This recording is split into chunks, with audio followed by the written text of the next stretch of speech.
How is a tougher stand on crime program working for the state of Virginia?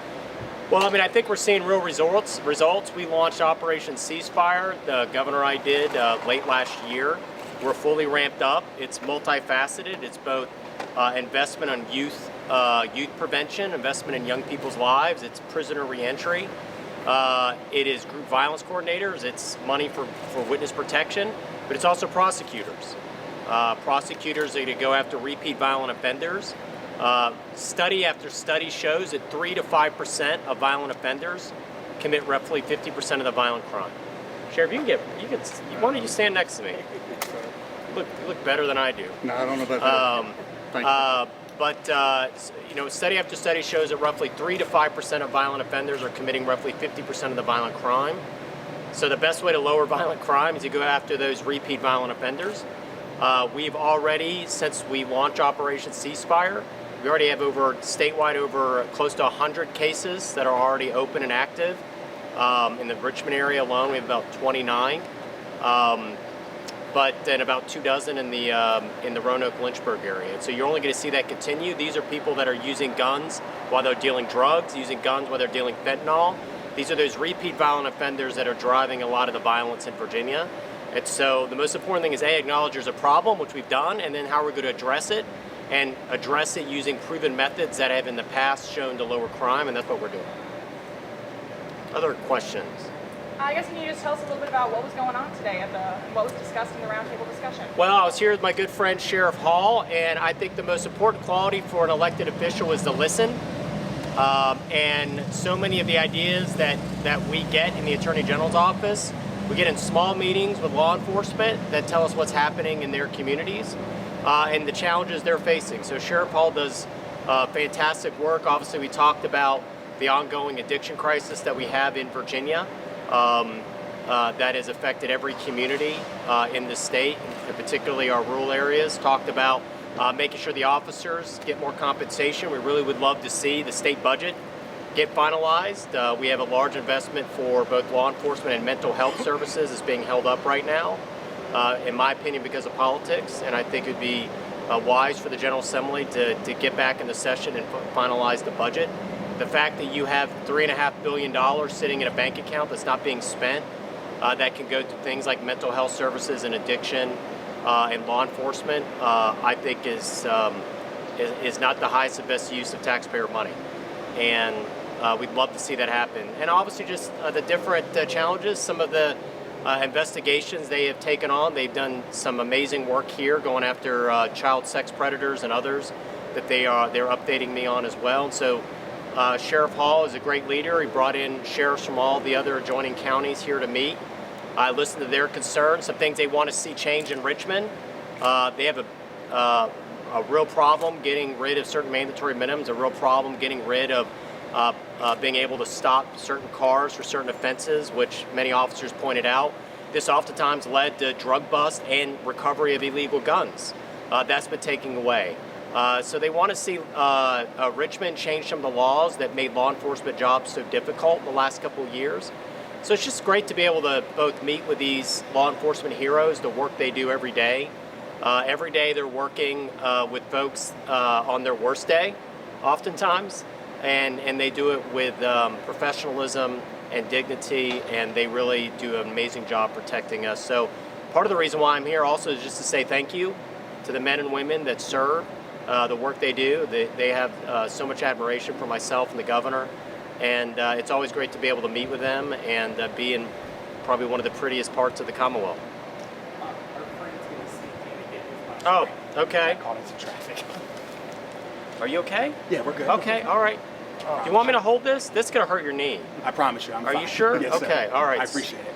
All right. Can you talk about training for officers? I mean, we've been seeing here over in the Clifton Forge area, we saw use of force, and then we hear about something that happens down in Henry County with 4 deputies attacking somebody at the jail with use of force. Can you just kind of touch upon the work that your office is doing in making sure that officers are trained in both mental health and just other situations as well? Well, listen, I mean, a lot of these are issues that can be done with training. That goes back to my frustration of why we haven't finalized the budget. The fact that we have $3.5 billion that could go towards mental health services. The governor launched his the Right Help Right Now initiative. It's a record amount of money into mental health services, and right now that money is just sitting in a bank account. And so listen, I know the professionalism of these officers, and yes, you can always have additional training. We should have the best trained law enforcement force of any state in the country. But it's hard to do that when you have all this additional money sitting on the sidelines. And so that would be my message to the General Assembly, is don't allow petty politics to keep multiple billions of dollars sitting in a bank account when it should be going to law enforcement, our sheriff's offices, both for training, our mental health services. And I think that's an important message that we need the Commonwealth of Virginia to hear right now. On the topic of money, many communities have dedicated thousands of dollars to violence prevention programs. Do you feel that these programs are working, or is it just another throwing money at the issue? No, I think it's one step. Listen, it is true you're not going to be able to arrest your way out of this, the problem that we have. And so when we launch Operation Ceasefire, the idea is both monies for prosecutors to go after these repeat violent offenders, but also what we've seen is an explosion of youth violence, particularly Roanoke and Lynchburg are both some of our ceasefire cities. If you've talked to anybody who's dealt with gang prevention, they will tell you the best avenues to get young people not to go into gang prevention are after-school churches, after-school youth activities, and after-school sports. Well, those were closed for 18 months because of COVID. Our gangs didn't stop recruiting. So we shut down a lot of these avenues because if you talk to a lot of young people, you talk to individuals that have come out of the youth gang lifestyle, they'll tell you there's this overwhelming sense of a desire to feel a sense of belonging, right? And after-school sports and after-school activities and church activities can be a great avenue of that. So I don't think it's a waste of money. I think we're coming out of COVID. We have a mental health and addiction crisis. We had institutions that were closed for too long that are now reopened. And so the idea with Ceasefire is money going into proven entities, boys and girls clubs, other entities that have a proven track record for youth intervention. And we view it as a holistic approach. It's not just prosecution, it's prosecution plus a lot of activities, social services and other activities to help and invest in youth. And as we head into the summer months, we typically see an uptick in violent crimes anyways. How is Operation Ceasefire and your office preparing as we unfortunately are expecting more violent crimes to happen during the summer? Well, some of what we've done, the governor's launched the Operation Bold Blue Line to recruit new law enforcement officers. Too many law enforcement divisions are having too many vacancies, and the idea is bringing law enforcement from other states to bring in. Too many law enforcement got discouraged. A lot of early retirements. It is a difficult job, and candidly for too long they felt underappreciated. And so we want to be able to have a lot of these departments, including our ceasefire cities, to have, instead of 10, 20, 30% vacancy, high employment rates. That's more officers on the street. That's more officers that are visible. It also builds a level of trust. You can do community policing, which I think is critically important. But then also, it takes time to ramp up all of these cases with these repeat violent offenders that commit so much of the crime. You got to be able to prosecute them. It's generally going to take about 180 to 200 days to get them into court and presumably convicted. So it's going to take time. We know these policies work because they've worked every time they've been tried. And but it's going to take some time, and we're confident you're going to see good results even by the end of the year. Based on what was discussed today, what are now your immediate concerns going back to Richmond, and what are you immediately prepared to work on?